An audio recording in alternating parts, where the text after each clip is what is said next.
cloudy outside and probably running a little slow. I know I am. And thank you all so much for your patience, but we'll go ahead and get started. So we have a very pressing topic as usual. Everything is needed to be discussed and put out in the open, and that's what we're here to do, to discuss the racist impacts on mental health, and then also discriminatory policies that impact mental health, and eating disorders is one of those issues. Not very often eating disorders are brought up in discussion, either in families or even with providers. So I think it's a really important issue for us to start talking about in ways that we can, as individuals with our own loved ones, and then also as professionals, to help those get the care that they need, especially with people of color and the LGBTQ plus community. So we'll go ahead and just go through a couple announcements real quick, if I can get my screen. First off, thank you everybody to our partners and sponsors. We have quite a few here: Hog Foundation, Carrollton Springs, Children's Defense Fund Texas, Blank Slate Therapy, the Metro Dallas Homeless Alliance, and the State Fair of Texas. So thank you so much to our partners for making this possible. So as we move forward, I want to go over our commitment for all of us being here today, and especially with MHA Greater Dallas, the reason why we're all here putting this together. First off is to educate the public, to educate the community on these very important and timely issues. You know, a lot of it has to do with stigma, fear, and a lack of access to healthcare, other resources, housing, and mental health care.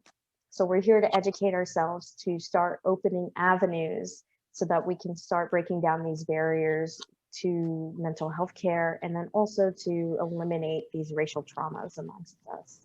So we will be doing that today. Now let's see. Sorry, just, okay, there we go. Secondly, we have our Diversity and Inclusion Task Force. I'll go over a little bit in the next slide, but our Diversity and Inclusion Task Force is the action component to this program.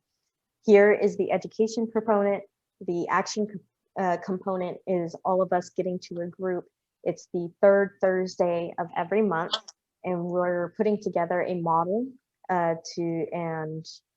some charges to start laying out recommendations to the community to start eliminating structural racism, institutional racism, and other discriminations to other populations, to allow opportunity for growth and to have wellness. So this is one of the most, I feel, most impact ways that we can get this information and then take it and do something with it. So it's not just a class, we're here to do something and make change in our community. So that's the action proponent, is that we're going to engage the community with our recommendations. How did she come? Where is her car? There we go. Thank you. And so we'll go forward. Like I said, our Diversity and Inclusion Task Force, a couple of things that we went over in the last meeting. If you're thinking about joining us, we identified some barriers in our, sorry, I just want to make sure everything's good. Some barriers in our community. We brainstormed, we identified people in our leadership team. If this is something that you're really interested in, please email me at mreed@mhadallas.org. My email is right there. I hope everyone can see, but our next meeting, like I said, is February 18th. It starts at 2:30. If you want an invitation to that, please email me directly. It's not something that's going to be posted. So please email me that and I will get you connected. That's all the announcements I have for today. So thanks again for being here. I'd like to introduce Christina Johnson.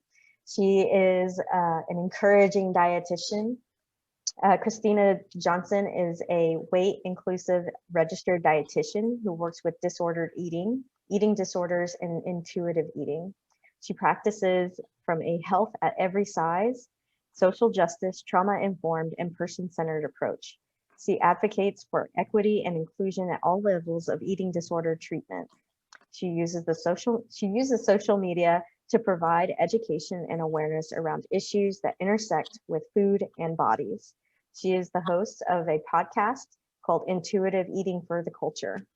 And her passions include plants and exploring outdoors, which are few of my favorite things as well. So welcome, Christina. Thank you so much for joining us. I'm going to hand over the reins to you. And thank you. I just can't thank you enough for being here.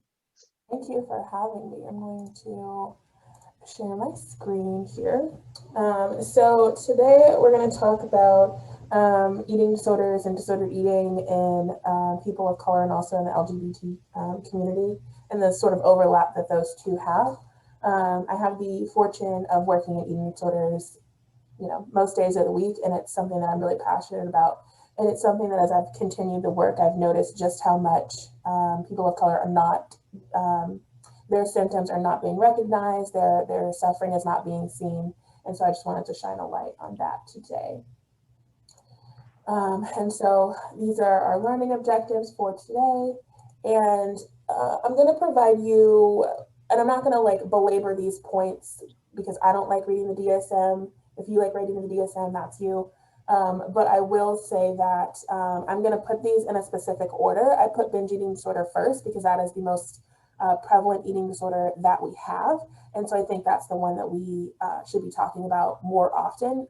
It's a newer diagnosis. I think it was added in like 2013 or 2014. And so binge eating disorder, the quick and dirty version of it, it is eating a large amount of food in a short amount of time. So this could be someone going to a drive-through restaurant and ordering enough food for 4 or 5 people, and then consuming that food in a very short amount of time. That could be an hour, 2 hours, whatever. That could also be someone consuming a large amount of food that would be considered, quote, healthy. So they could be binging on fruits and vegetables. They could be binging on leafy greens, right? It is a large amount of food in a short amount of time.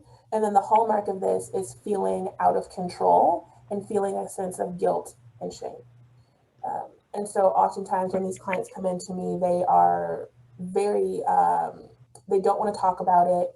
And they're feeling very guilty, very ashamed, very alone, very confused, very disgusted with themselves because they're aware, like, this isn't what I want to be doing. This is just how I've learned to take care of myself. Following that is bulimia. So this is, again, that sort of recurrent binging, but then there's the compensatory component that comes with it. And I think most people understand the compensatory component of self-induced vomiting, but there's also the misuse of laxatives, misuse of diuretics, other medications like enemas. There's also fasting. So this person could not eat for a lengthy period of time following the binge and purge episode. So they could not eat for 24 hours, 48, 36, so on and so forth. And then there's also the component of excessive exercise. So this person is working out for very long periods of time, think 2+ hours a day for weeks at a time with no days off as a way of sort of compensating for the amount of food that they ate that they felt out of control around. And then anorexia. This is the one I think most of us are all familiar with, and that this person is not eating enough food for their body and for their life. This is this one you're going to see most often at higher levels of care. So I work in intensive outpatient, but you're going to see this in residential, partial hospitalization, intensive outpatient, and also inpatient where they are being medically stabilized at a hospital. This is the least common eating disorder, even though we've spent the most of our time researching it, and that's where most of our research dollars go. But this is not, at a higher level of care, this is the one that I see most often, but out in the wild, when I'm just out working with people, the one I'm going to see most often is binge eating disorder. So I brought in some statistics because I like numbers. They help me understand what's going on in the world. And I picked ones that I thought were really important and very interesting when you think about them in the grand scheme of things. And so we understand that eating disorders happen in pretty similar rates across ethnic groups.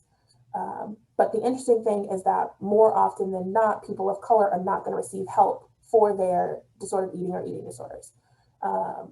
And I can say, you know, from my own experience, from my clinical caseload, I've seen that be the consistent case where either it's like by the time the client makes it to me, they've had several different health professionals deny the severity of their issues, or even though they've gone in and said, hey, you know, I'm having this issue, someone will say to them, no, you're not, which is not helpful.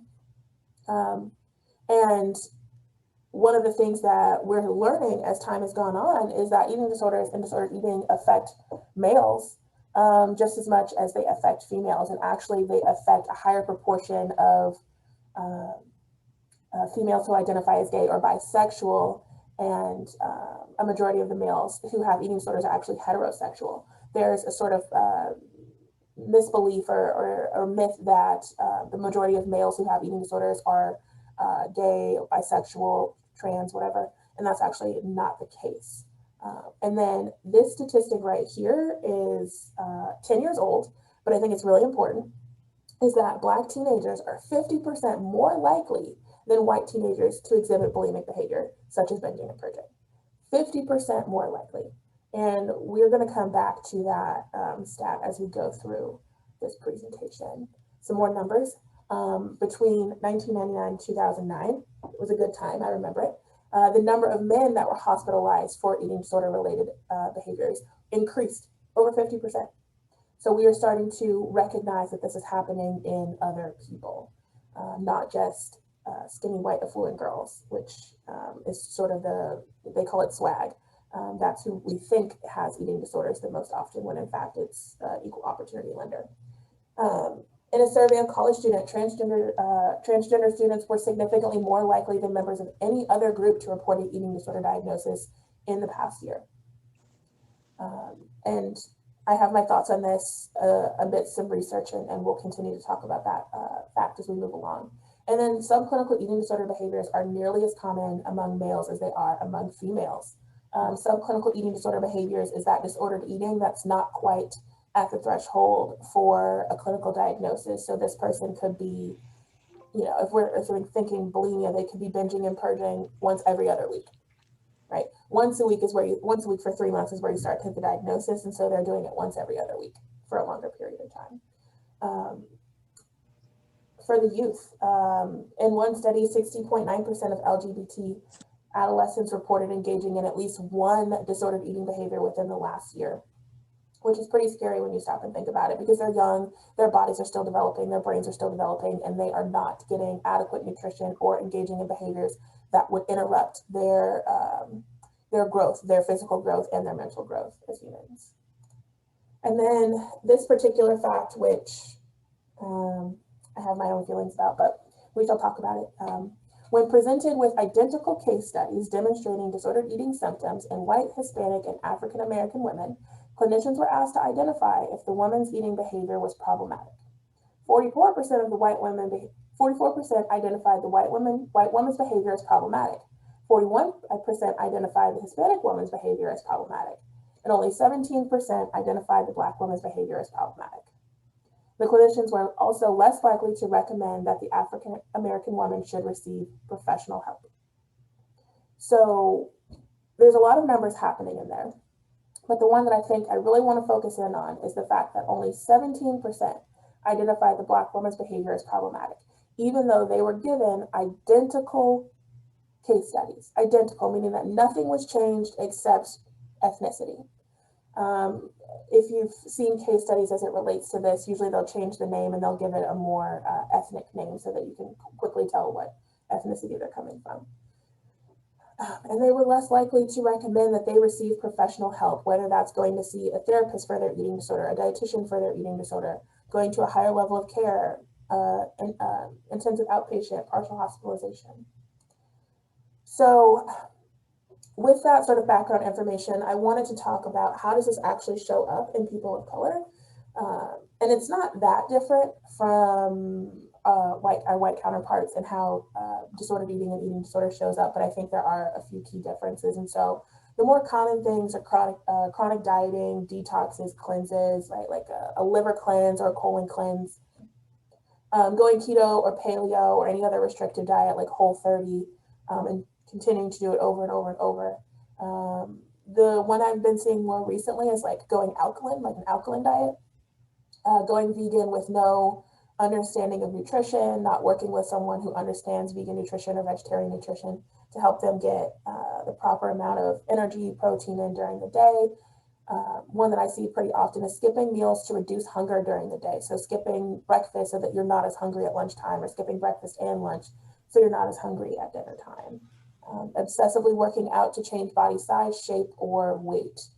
Avoiding meals and choosing to snack instead. So instead of having, a meal with an entree and 2 sides, they're choosing to have a snack to sort of ward off the hunger. Like, oh, if I keep snacking, I won't have to have a meal.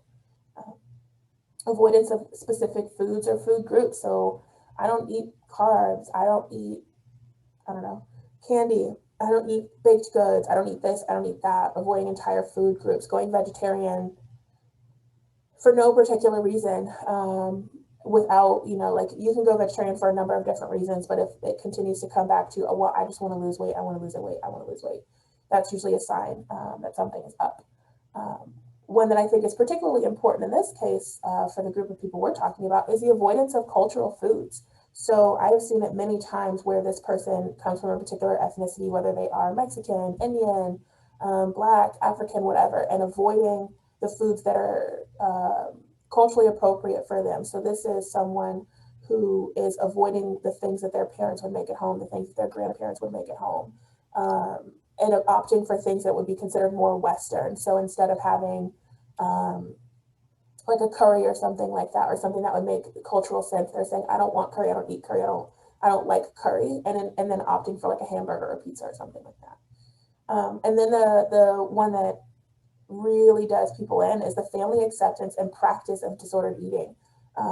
It gets handed down generationally where, grandparents have engaged in some sort of disordered eating and they pass it on to their kids. And so now the parents have this disordered eating and they pass it on to their kids. So when you get to the client, they've been taught this, they've been indoctrinated in it as they've gone through the course of their life. And so why does this get missed so often? It's not asked about on clinical intake forms. Or it is, but the questions aren't as geared towards the population that they're asking. It's brushed off either by the client or the professional. The client doesn't see anything wrong with what's going on, so why would they talk about it?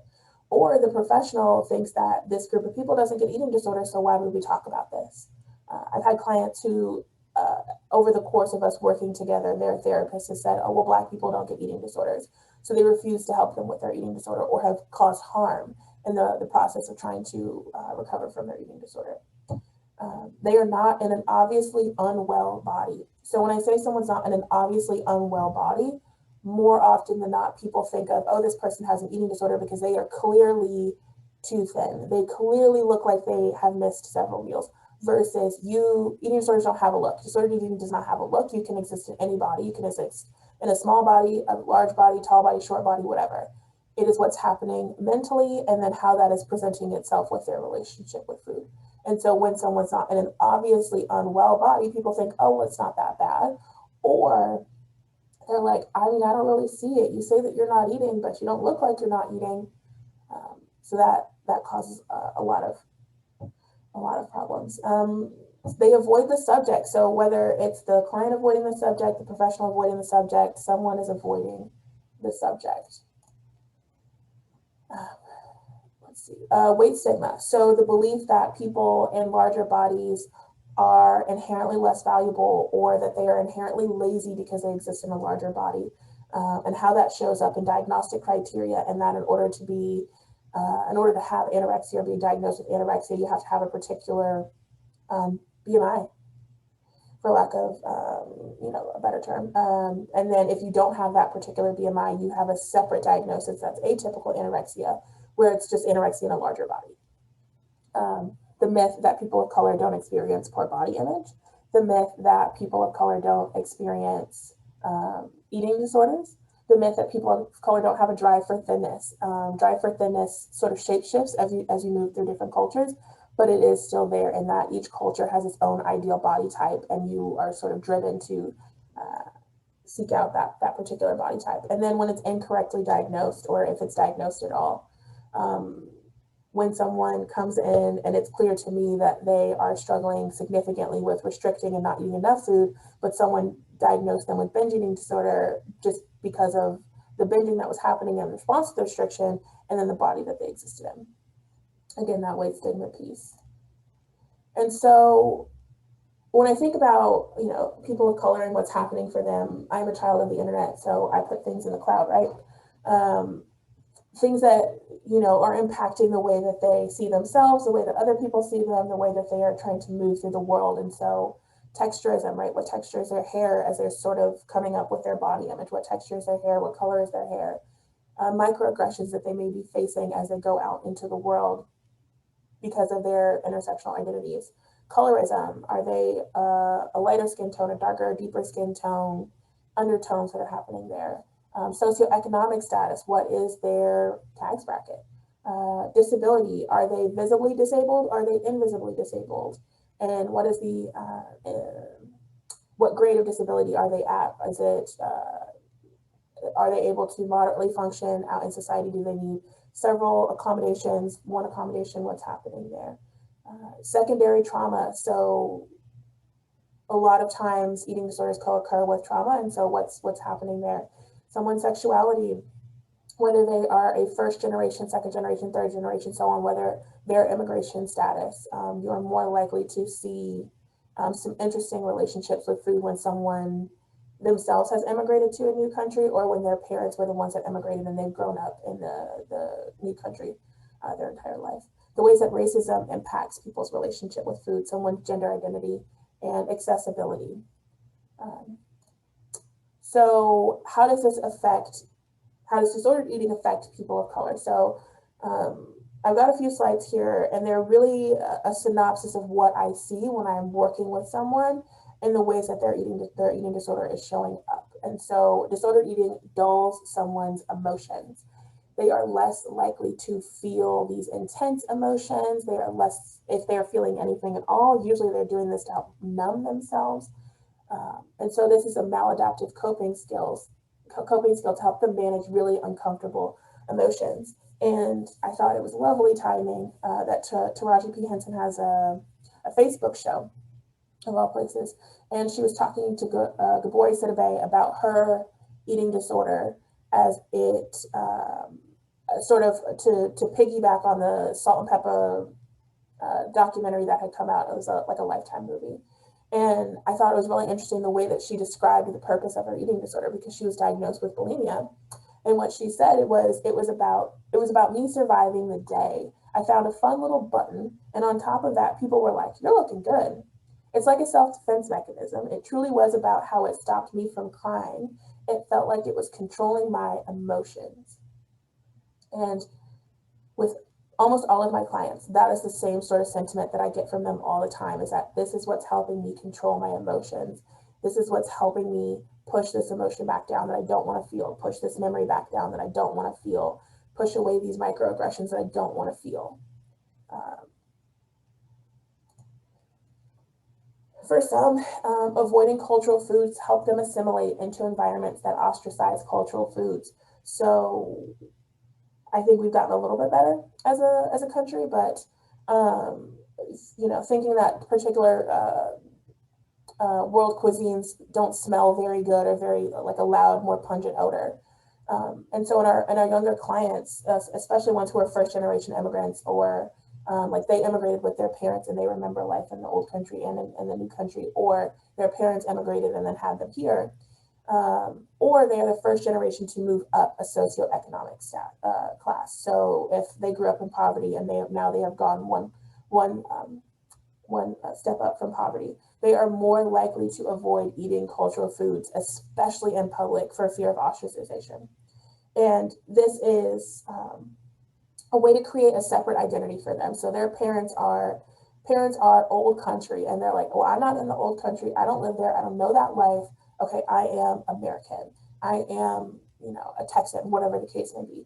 And so they will avoid these more cultural foods in favor of more very American, very Western foods to create that separate identity of that's my parent, this is me. And this is the new identity that I'm creating as a citizen in this country, in this state. And it helps them sort of fit in with this dominant culture, especially when they're an adolescent and trying to go to school and navigating these spaces where they're being made fun of because their name is different, their food is different, their clothes are different, right? Like all these different things. It's helping them try to reduce the harm that they're facing as they go into a more hostile environment. Feeling disconnected from your own culture or traditions as you are not eating the same things as the people around you at a social event or a family gathering. So this kind of piggybacks off the last one. I see this quite often where someone will have a hard time going to a family gathering because they are on a diet or they are, you know, avoiding particular foods, food groups, what have you. And the food at the family gathering does not meet their food rules at all. And so they can go, but they feel very isolated or they have a lot of distress around it because they're trying to manage, I want to go to this family event, but this food doesn't meet my food rules. I don't know how to make it fit my food rules. I need to do all these things before I get there and after I leave to accommodate what I had while I was there. And so in some cases, I've seen people take their own food if they're just like, I can't make this fit. Some people will eat it and then use some sort of behavior either beforehand or afterhand to compensate for it. And then some people just won't go at all. I've had clients who just stop going to family events that are centered around food, like birthday parties, holiday gatherings, things like that.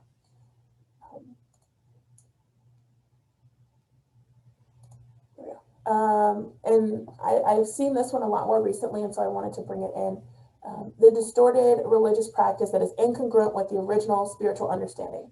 And so for our clients who have a spiritual base, if you will, especially ones who observe religious fasting, that starts to get really murky waters very quickly because they are fasting for religious purposes, which within their spiritual belief sets, that is okay, that's appropriate, except that they have shifted the purpose of it of I want to grow spiritually, but also I'm trying to manipulate size, weight, shape of my body. And so they have this sort of spiritual fast that has this undertone of a desire for weight loss. And so this may be them participating in multiple fasts yearly, or this may be them participating in more lengthy fasts that occur for weeks at a time. Some of these fasts either remove specific food groups or they limit the times of day that someone is allowed to eat, or they are a full out fast where they are not eating they're not consuming any food or any calorie containing beverages. They are only consuming like a water, tea, or coffee or something like that. For days at a time. I've seen them go for a week. I've seen them go for 40 days, 60 days, 90 days.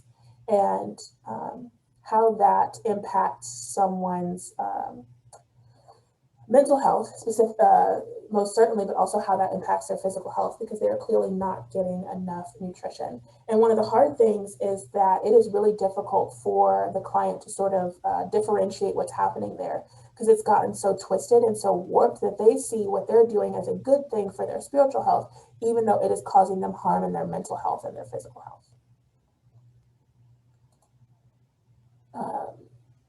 And so, like I was mentioning earlier, the emotional regulation piece, right? That numbing, disconnection, soothing. So depending on what's happening, their eating disorder behaviors, whether it's restricting, binging, purging, excessive exercise, laxatives, whatever, right? That offers them emotional regulation where they can control and contain their emotions in a way that feels manageable for them. And so they're going to use food, they're going to use exercise to manipulate those emotions.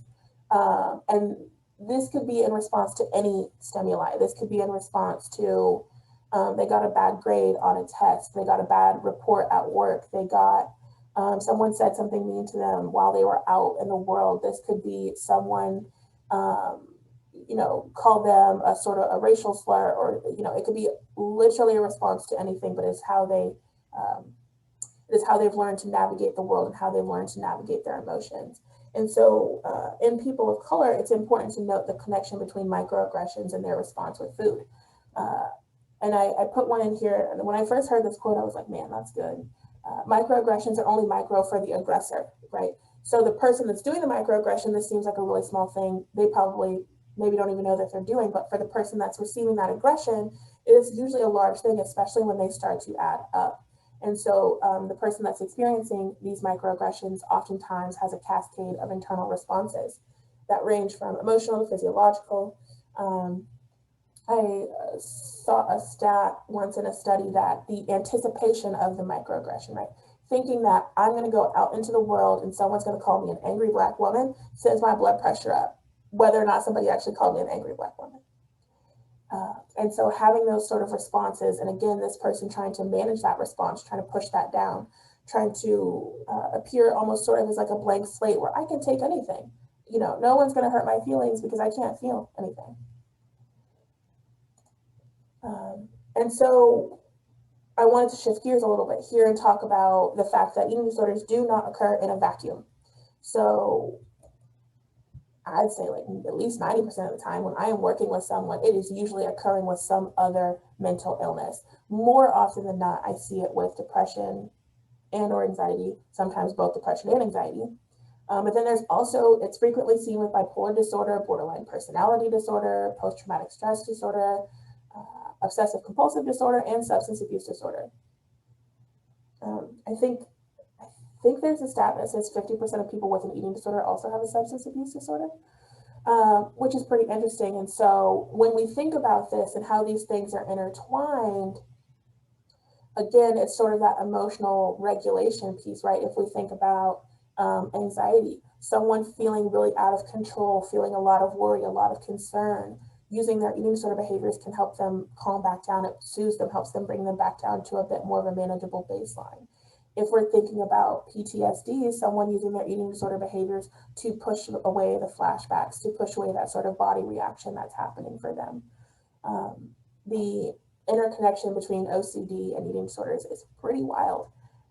And the ways that that sort of shows up and the process you have to take to sort of untangle those two and help them deal with both the eating disorder and the OCD. And again, oftentimes I see some combination of all of these because eating disorders do not occur in a vacuum. And so knowing that, I think is really, really important. And our friends in the LGBT community.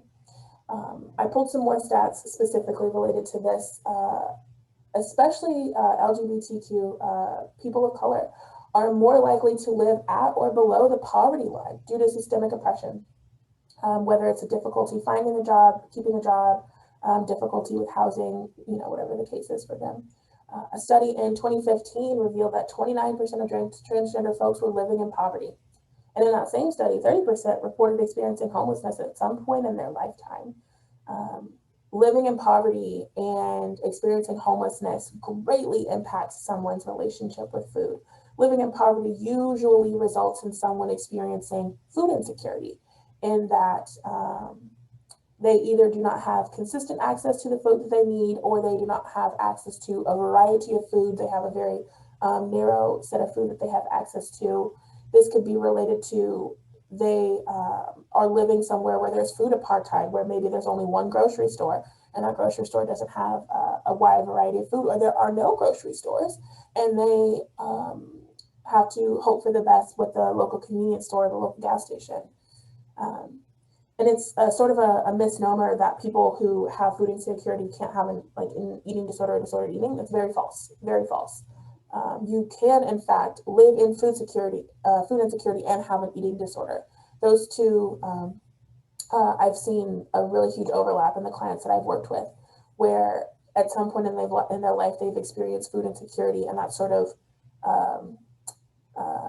the mindset that develops around that, where there's this sort of like, I don't have enough because they didn't have enough, and how that carries over into later points in their life, and having to help them sort of ground themselves in the fact that they're not at that point in their life anymore, and they in fact do have enough.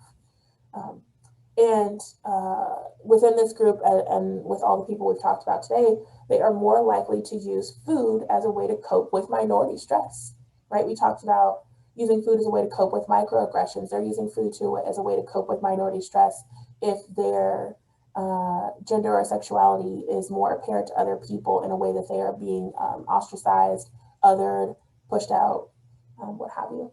And then for our clients who are non-binary or trans, food can be used as a way to manipulate body proportions towards their ideal gender presentation.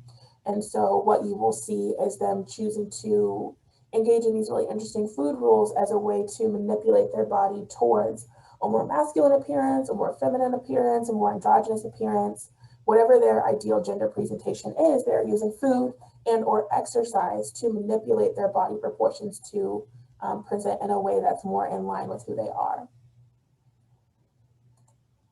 And so I wanted to give you guys some useful things to sort of catch what's happening. This is one I use often. I have on my intake form for my private practice, I have a Scoff Test, because I want to see if you are reaching out to me where you are in your relationship with food. This is a really quick and dirty way to figure out what is happening. And so the Scoff Test is asking these 5 questions. Do you avoid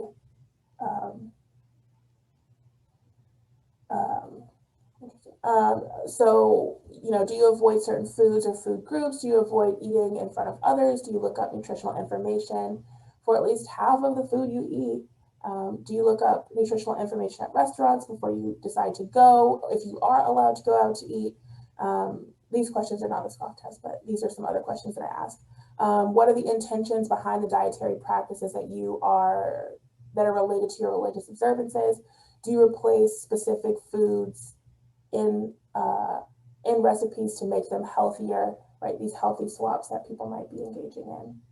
This is the Scoff Test. So do you make yourself sick? Do you induce vomiting?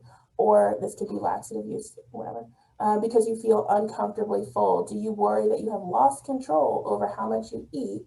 Have you recently lost more than 1 stone? So this was developed over in the UK because we don't use stones here, which is approximately 15 pounds in the last 3 months. Do you believe yourself to be fat when others say you are too thin? And would you say food dominates your life? So these 5 questions right here are a really quick way to assess what's happening for someone as it relates to their relationship with food. And then you can continue to do you can continue to ask some further questions there. And then one of the things that I also ask often about is food insecurity. I also have these 2 questions on my intake form because I want to know, is this person experiencing food insecurity? Because depending on what's happening, I can help connect them to different resources. And we can also talk about how to work with what they have so that they are not feeling as limited in their resources. And so in the past 12 months, how often have you worried that you would run out of food before you could afford to purchase more? And then in the past 12 months, I've eaten less at a mealtime or skipped a meal to make the food that I have last until I could afford to purchase more groceries.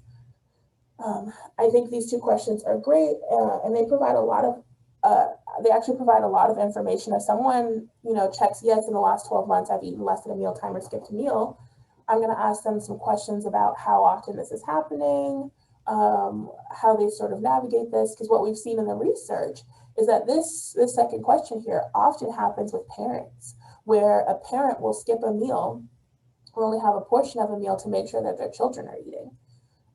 And this has grave impact on both the child and the adult.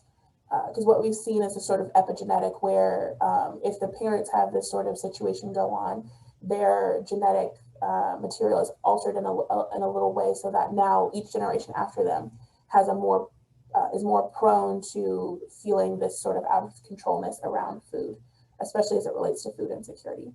And like I was saying earlier, it's a false and harmful belief that those experiencing food insecurity cannot also be experiencing disordered eating, because they can in fact be experiencing both at the same time. And even once someone has left food insecurity, once they have made it to a more food secure place, they still have this residual effects of having experienced food insecurity for a portion of time. And then these are just some of my leftover references. And so I wanted to leave some time open so I could answer some questions. I hope that this information was helpful.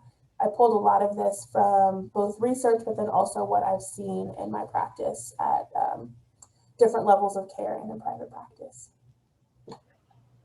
Yes, thank you so much, Christina. I really appreciate it. I learned, me, myself, I learned a lot. I think, you know, you don't realize that you're experiencing some of these things, or maybe family members are experiencing these things until it's like, oh, okay, this is something we probably need to tackle just within our families, you know. We had a pretty good questions that you answered Alita's question concerning the clinical intake forms. And just so everyone knows, the link has the slides so that those questions are on the slides if you want to start adding those to your intake forms. I think that's one of the biggest things that we can do as providers or mental health professionals, or adding those questions and even asking those questions to ourselves and to our families. I think, let's see, if anyone has any questions, you can raise your hand so we can call on you, or just put them in the chat. You know, you did mention, Christina, that there's a lack of resources or a lack of, you know, putting mental health into disordered eating orders. So what would you recommend for resources for those who are lower income or don't have insurance, to kind of tackle both these issues? Do you have any resources that you would recommend? I recommend, I don't want to say most, but there are a fair amount of professionals who offer sliding scale or pro bono cases. I know in my own caseload, I do a sliding scale so that there's some equity involved in that. And then I also have 2 slots every year that I will work with that person for free, no charge, just because I'm aware of how needed these services are. And so I have a lot of different, you know, professional friends, whether they're dietitians or therapists, who also offer those same sorts of spots in their caseload. So because we are aware of just how important and how needed it is, especially if they don't have insurance and are going to have to pay out of pocket. Right, absolutely. I think, just looking for questions here. Yes, so the sliding scale, thank you. All right, yeah. One of my questions is like, how would you, you know, I think there's a lot of uncomfort with starting these conversations, especially with loved ones, because you don't want to be like addressing their body, or, you know, it's something that, you know, that is like really hard to talk about. So do you have any like entry things that just us talking to our friends, we can just bring up, or that in a healthy way? Yeah, so usually I always recommend I statements here, right? Practicing our I statements. And I will say, I'm concerned about this. I'm concerned that maybe you're, you know, having a hard time with food, right? Not putting any particular labels on it, not making too many assessments, just I'm concerned that maybe you're having a hard time with food. I'm concerned maybe your body image isn't in a great place. Is there anything I can do to support you? Do you want to talk about it? And if they say no, you're like, okay, well, if you ever need anything, I'm here. Right, right, exactly. Are there any other questions? I see some here in the chat. So I'm going to answer this one. So how does disordered eating relate to someone with chronic conditions like irritable bowel syndrome, Crohn's, things like that? There is a very huge overlap between those two, actually, and that this sort of functional gut disorder it's hard to tell sometimes which came first, was it the eating disorder or the functional gut disorder? And so what you have to navigate is helping them re-nourish, helping them repopulate that gut microbiome, or a little friendly bacteria down there, and then helping them navigate what it means for them to take care of themselves, what it means for them to practice self-care, what it means for them to understand when they're having flares and how to nourish themselves, so that if they were to have a flare, they're not going to jeopardize their recovery. Because unfortunately, most functional gut disorders are not curable, but they can be managed and taken care of, and understanding, having them work with an eating disorder specialist who also specializes in gut health, because not all eating disorder specialists specialize in gut health. I personally do not specialize in gut health because that's a whole situation there. I usually lean towards the side of like atypical anorexia, so anorexia in a larger body, or athletes. Love working with athletes. You'd be amazed at the number of athletes who also have an eating disorder that's going unnoticed or undiagnosed because they're in a sport that praises being in a smaller body because it's an aesthetic sport, or dropping weight helps them run faster, which in fact it does not, because they are now undernourished and their times have tanked. Let's see. I'm going to answer this one here. Is one's cultural food better for you than another? Which culture do you avoid? I would never avoid anyone's culture. That's rude. There are no cultural foods that are better than another. I think and I'm going to say this as a dietitian, I think we've done an awful job of helping other people feel safe and comfortable in their cultural foods and teaching them that their cultural foods are okay and in fact nourishing. There are cultures around the world that have vegetables I have never seen. Never tried them. Who am I to tell you that vegetable is not nourishing? It's a vegetable. Like, who am I to say that to you? And so I do a lot of work around normalizing that for them so that they feel okay and helping them integrate that into their recovery. So when they go home, they know how to portion this out for themselves and partake in this family experience. Unfortunately, the way that we've set up our assimilation culture is part of the assimilation is that you have to rid yourself of your cultural foods. And I don't think that's appropriate. I think it's completely okay to continue with your cultural foods. I support it. Also, most cultural food I've ever tried is delicious. So, Thank you. I think Helen Walks. Did you have a question? I have a question. It's a rapport question. I'm just curious about.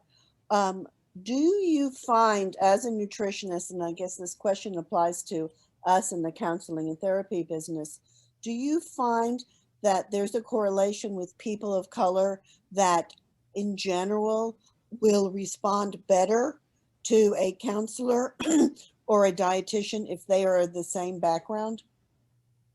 same or similar. So I'm going to answer that question actually in two parts. So you're more likely, yes, you are more likely for a person of color to have better rapport with someone who is of a similar background or at least is a person of color. But the caveat to this is you can also be a white person, but if you set your stuff up to make it abundantly clear that you're here for all of the people, that person can in fact establish rapport with you. It is just that you have to do the work, put the work in for yourself to make sure that everyone knows that you are here for all of the people. Yeah, that I understand, but in your personal experience, do you find that somebody who is Black will respond better to the professional who is Black as opposed to a different race? And I'm generalizing, of course. Yeah, I don't know if better is the word, I think just different, right? Because they can get a lot of benefit out of both clinicians. I think there's a difference in the way that they are the things that they are going to share. So if I were the client, I would have a hard time talking to someone who does not have natural hair about my struggles with natural hair because they don't understand. They're just looking at me like, huh? If I'm talking to someone about how frustrating it was for my superior to call me aggressive, I need the other person to understand what all came up with when someone called me aggressive, because I'm not aggressive unless I need to be aggressive, right? Unless I'm in a situation where I got to defend myself. But on a daily basis, I'm not an aggressive person. But me saying aggressive in that situation, that I needed that clinician to understand what the actual connotation that was with aggressive. And so it's completely possible for someone to build rapport with any particular clinician. I just think the information and the vulnerability that's expressed in that relationship is going to be different. Thank you. Mm-hmm. We had a couple questions in the chat. As someone who works in a nonprofit and looking to increase my skills, are there resources to help with treatment or specializing? She's noticed that with individuals with trauma and disordered eating have an undeniable connection. Oh, most certainly. There's a huge connection between trauma and disordered eating. I would recommend, so most large treatment facilities across the nation offer a lot of free continuing education on the internet. And so they have some of them, pre-COVID times, they would have them in person, but now a lot of them are all via, a webinar, and they have them on all different topics. I've watched them on LGBT and eating disorders. I've seen them on trauma and eating disorders, OCD and eating disorders, diabetes and eating disorders, different therapeutic models. And so I find that information is really helpful.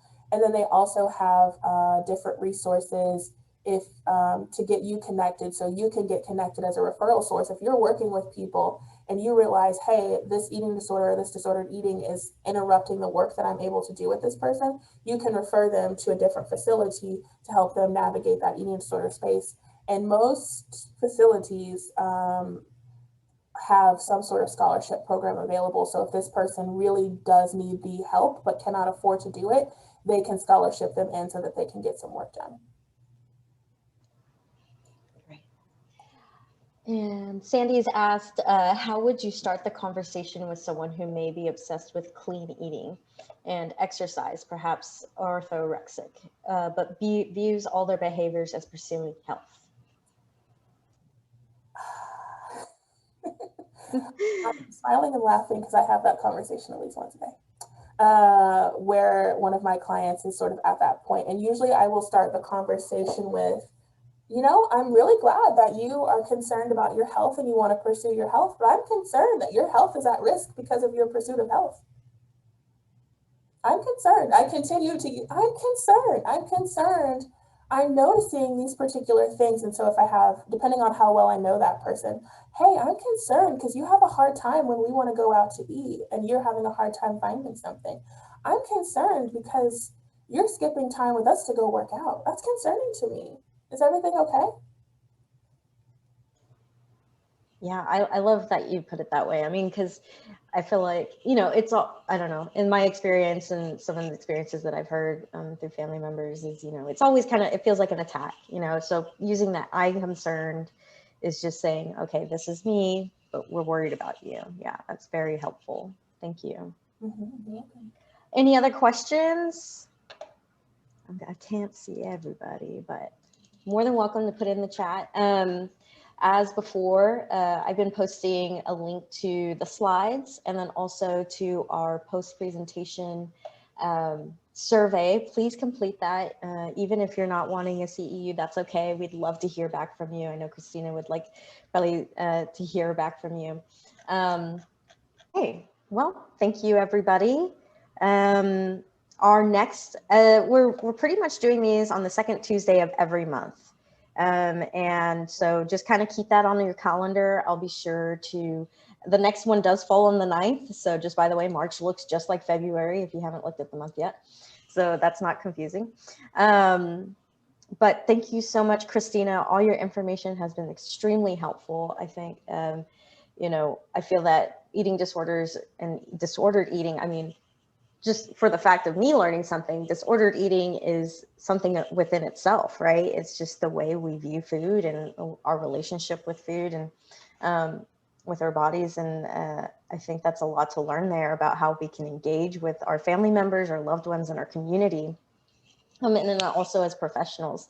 And, you know, I think, you know, I don't know, in your opinion, you know, you gave us those questions. If you're not a mental health professional or a medical professional, would you recommend those types of questions for maybe for specific peer leaders, or maybe, you know, so they're not only for health professionals? Yeah, I recommend those for anyone, any sort of, like, if you have like a group that you meet with, like those are general purpose questions that provide you with information. You can come back to them and be like, hey, I'm concerned, right? Continue to use that I'm concerned, and then help them get connected to the support that they need.